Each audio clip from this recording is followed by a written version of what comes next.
we don't like Babylon. The Babylon just never sounds good, does it?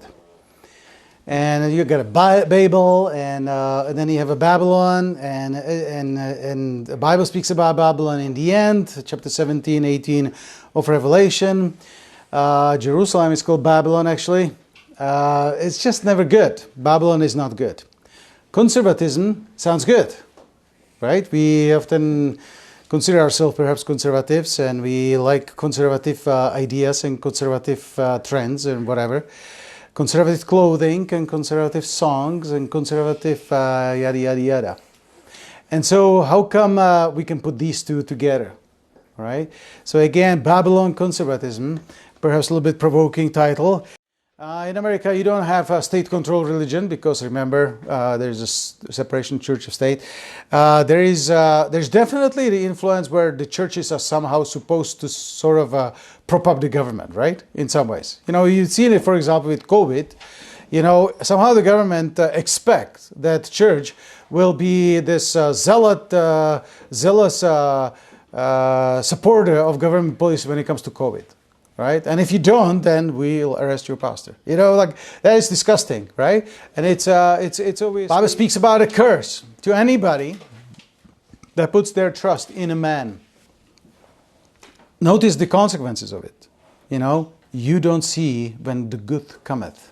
You're like in a desert, like in parched places. There is a dry land. There's really lack of fruitfulness and lack of thrive, lack of blossoming, right?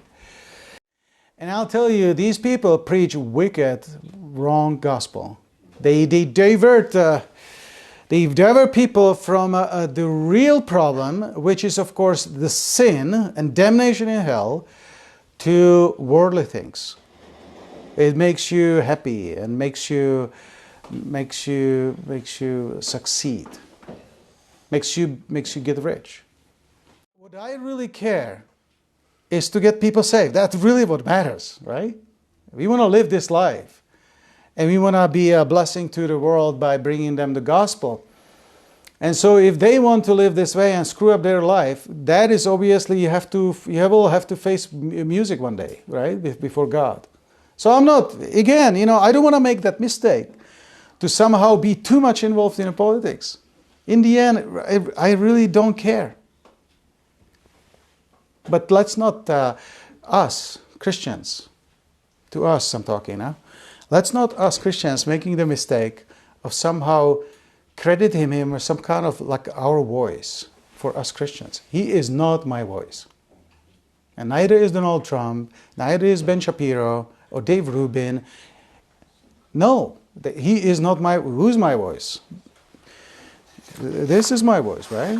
This is my voice. As we said before, so say I now again, if any man preach any other gospel unto you than that which you have received, let him be accursed. It's a serious consequence for people that are fooling with the gospel. Now that doesn't mean, of course, that we don't share any values with many Catholics. Of course we do. You know, but you know what? So do we with Mormons and Muslims and Jehovah's Witnesses, and you know what? Even liberals and communists. We share a lot of values with them.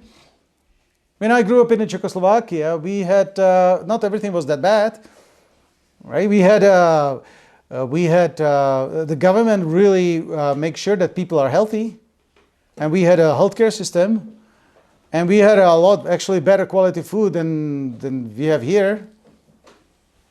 You actually bought a milk and it would go sour and you could make a yogurt out of it. Try to do that with the milk here.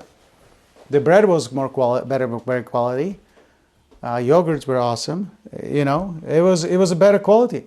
Now, do I desire to go back to communism? Of course not. Just because I shared some values, I like those values, that doesn't mean I embrace the whole thing. Neither can I embrace Catholicism because I share with them few values. Because it's not a place. The Babylon is in you. What your focus is. Obviously, you should leave Catholic Church. You know, that you should do. People said Europe. There was another candidate I heard a lot, right? Because there was at one point 10 nations that were part of Europe. Yeah, except then there was 12, so it doesn't quite fit. But, if you look at the European Parliament building, it is built in the shape of the broken Babylonian tower, the Babel Tower. I mean, what sort of lunatic would come up with that plan? They clearly did that for a purpose. Also, they had that slogan, many languages, one tongue. I mean, can you be more clear, man? So that definitely has certain traces of the Babylonian scent, all right? That seems like her. Also, people would say United States is the modern Babylon. So then come out of her means to move to Canada, I guess. Yeah, except you've moved to Canada and you have a different Babylon in Canada. This kingdom is not built by any man. This is built by Jesus, right? It's a completely different thing. So that's why it says, come out from among them and be ye separate. We ought to be separate.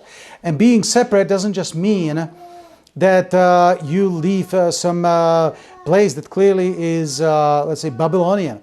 But you leave with your heart. You don't put your heart into this kind of stuff. Saith the Lord, and touch not the unclean thing, and I will receive you, and I will be a father unto you, and ye shall be my sons and daughters, saith the Lord Almighty. And I'm done with this.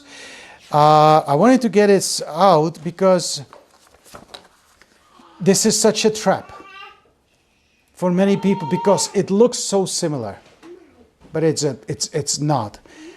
It is Babylon conservatism. And we ought to have nothing to do with it. Come out of her. Amen?